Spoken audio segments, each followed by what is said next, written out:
ఈ వీడియోలో మనం H5P ఎడిటర్లో H5P కంటెంట్ క్రియేట్ చేసి మనం ఎలా సేవ్ చేయాలో ఆ డీటెయిల్స్ చూద్దాం. ఇక్కడ నేను లూమీ డెస్క్టాప్ ఎడిటర్ వాడుతున్నాను. మీరు లూమీ డెస్క్టాప్ ఎడిటర్ వాడినా, లూమీ క్లౌడ్ వాడినా, లేదా ఏదైనా LMS ఎక్కడైతే H5P ఎడిటర్ సపోర్ట్ చేస్తుందో అక్కడ వాడినా ఎన్వైర్న్మెంట్ అంతా, ఎడిటర్ ఎన్వైర్న్మెంట్ అంతా కూడా ఇలాగే ఉంటుంది. సో ఇక్కడ మనకి ఎడిట్ అండ్ వ్యూ 2 బటన్స్ ఉన్నాయి. ఇక్కడ క్రియేట్ కాంటెంట్ ఆప్షన్ కింద దాదాపు మనకి తెలుసు H5Pలో 40 నుంచి 50 రకాల కాంటెంట్ టైప్స్ ఉన్నాయి. రకరకాల ఈ కాంటెంట్ టైప్స్లో ఏదైనా ఒక దానిని ఎంచుకోవచ్చు.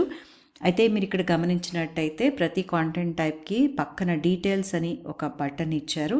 అలాగే మరికొన్నిటికి ఆ డీటెయిల్స్ బటన్ పక్కనే అప్డేట్స్ అవైలబుల్ అని కూడా ఉంది. ఇక్కడ చూడండి, క్వశ్చన్ సెట్కి డీటెయిల్స్ అని ఉంది, మళ్ళీ పక్కనే అప్డేట్స్ అవైలబుల్ అని కూడా ఉంది. అయితే ఇక్కడ మనం ఒక్కొక్క కాంటెంట్ టైప్కి ఏమైనా అప్డేట్స్ అవైలబుల్గా ఉంటే అప్డేట్స్ చూపిస్తుంది. ఇక్కడ ఉదాహరణకి డ్రాగ్ ద వర్డ్స్ అనే దాని మీద డీటెయిల్స్ మీద క్లిక్ చేస్తే కంటెంట్ డెమో ఆప్షన్ ఉంది.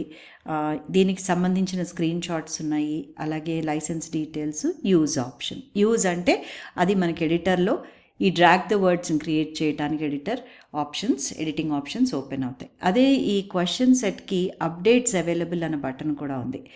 సో దీన్ని క్లిక్ చేసినప్పుడు మనం డీటెయిల్స్లో అప్డేట్ బటన్, యూజ్ బటన్ 2 ఉన్నాయి. అప్డేట్ క్లిక్ చేస్తే అప్డేట్స్ ఏవైతే ఉన్నాయో అవన్నీ ఇన్స్టాల్ చేయబడి మనకి యూజ్ ఆప్షన్ ఎనేబుల్ అవుతుంది. అక్కడ మనం యూజ్ అని వాడుకోవచ్చు.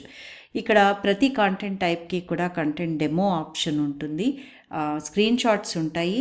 మళ్ళీ ప్రతి కాంటెంట్ టైప్ డిస్క్రిప్షన్ కూడా ఇవ్వడం జరిగింది. ఇక్కడ డ్రాగ్ ద వర్డ్స్ ఇది చూద్దాం మనం. యూజ్ అన్న బటన్ మీద క్లిక్ చేశాను. ఇక్కడ టైటిల్ మనం శాంపిల్ ఆల్రెడీ నేను ఇక్కడ ఇచ్చాను. మీ కాంటెంట్ టైప్ టైటిల్ మీరు ఇవ్వచ్చు. పైన వ్యూ అన్న బటన్ కూడా ఉంది కదా, మనం ఎడిట్ చేస్తున్న కాంటెంట్ని వ్యూ బటన్ మీద క్లిక్ చేస్తే అది ఎలా ఉందో మనం ఇక్కడ చూసుకోవచ్చు అనమాట. ఉదాహరణకి ఇక్కడ నేను చేసి చూపిస్తాను. ఇక్కడ H5P ఎడిటర్లో ఈ డ్రాగ్ ద వర్డ్స్ ఎలా చేయాలి అనేది మళ్ళీ మీకు పైన ట్యుటోరియల్ కూడా ఉంది కదా.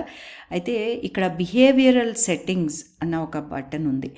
ఇది ప్రతి కాంటెంట్ టైప్కి ఒక్కొక్క రకంగా ఉంటుంది. ఇక్కడ మనకి enable retry, enable show solution, instant feedback, ఈ 3 ఆప్షన్స్ మాత్రమే ఉన్నాయి.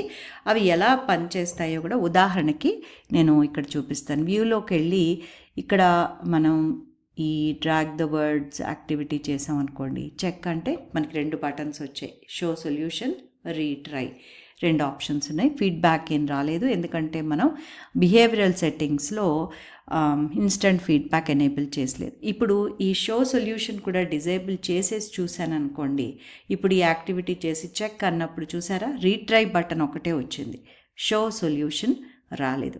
ఇలాగా బిహేవియరల్ సెట్టింగ్స్ ఒక్కో కంటెంట్ టైప్కి ఒక్కో రకంగా ఉంటాయి. మీరు మరో కంటెంట్ టైప్కి కూడా వెళ్ళి చూడొచ్చు అనమాట.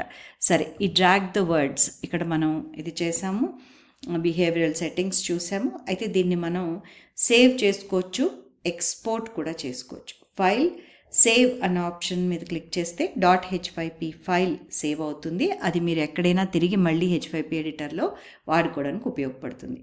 ఎక్స్పోర్ట్ అంటే స్కామ్ ప్యాకేజ్లో ఎక్స్పోర్ట్ చేయొచ్చు, all in one HTML file, లేదా ఒక HTML file and several media files, అందులో వాడిన మీడియా ఫైల్స్ అన్నీ విడివిడిగా మనకి ఫోల్డర్స్లో వస్తాయి. All in one HTML file అంటే మనం ఆ ఫైల్ని ఒక HTML ఫైల్గా అందరికీ డిస్ట్రిబ్యూట్ చేయొచ్చు. వాళ్ళు బ్రౌజర్ వాడి ఆ కంటెంట్ టైప్ మనం ఏదైతే క్రియేట్ చేసామో వాళ్ళు వ్యూ చేయగలుగుతారు.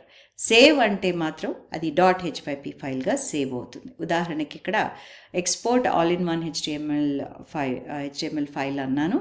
ఇక్కడ మనకి వేరియస్ ఆప్షన్స్ ఉన్నాయి. మార్జిన్స్ సెట్ చేసుకోవచ్చు, మ్యాక్సిమం విడ్త్ సెట్ చేసుకోవచ్చు.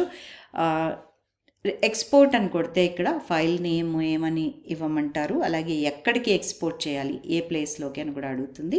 ఇక్కడ నేను షో ఎంబెడ్ ఆప్షను లేదా షో రైట్స్ ఆప్షన్ కూడా ఎనేబుల్ చేసి ఇవ్వచ్చు. షో రైట్స్ అంటే కాపీ రైట్స్ ఆప్షన్స్ అన్నమాట. ఓకే, సో ఇలాగ షో రైట్స్ని కూడా ఎనేబుల్ చేశాను అనుకోండి, మనం ఏదైనా ఒకవేళ ఆ రైట్స్, కాపీ రైట్స్ ఇచ్చినట్టయితే అవి మనకి కనిపిస్తాయి అన్నమాట. ఉదాహరణకి ఇక్కడ మన కంటెంట్ టైప్ ఏ కంటెంట్ టైప్ తీసుకున్నా కూడా టైటిల్ పక్కన మెటా డేటా అనే ఒక ఆప్షన్ ఉంటుంది. అక్కడ మనం ఈ కాపీరైట్ డీటెయిల్స్ అన్నీ ఇవ్వచ్చు ఈ కంటెంట్కి సంబంధించి.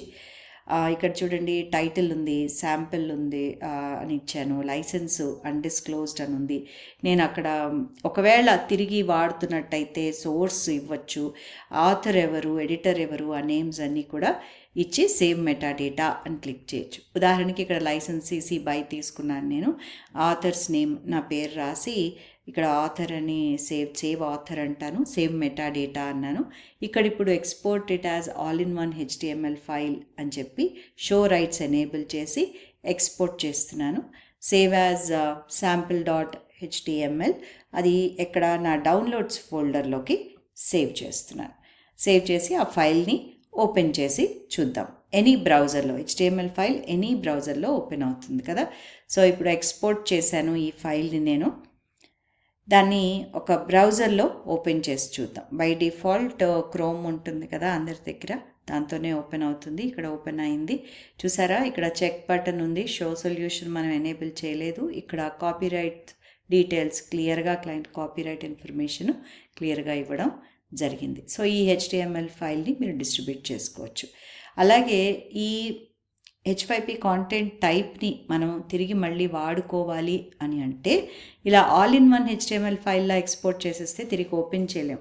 అలాగే స్కామ్ ప్యాకేజ్లో చేసినా తిరిగి మళ్ళీ మనం ఎడిటర్లో ఓపెన్ చేయాలంటే దీన్ని ఫైల్ సేవ్ ఆప్షన్ ఉపయోగించి .h5p ఫైల్గా సేవ్ చేసుకోవాల్సి ఉంటుంది. ఇక్కడ నేను sample.h5p అని నా డౌన్లోడ్స్ ఫోల్డర్లో సేవ్ చేసుకుంటున్నాను.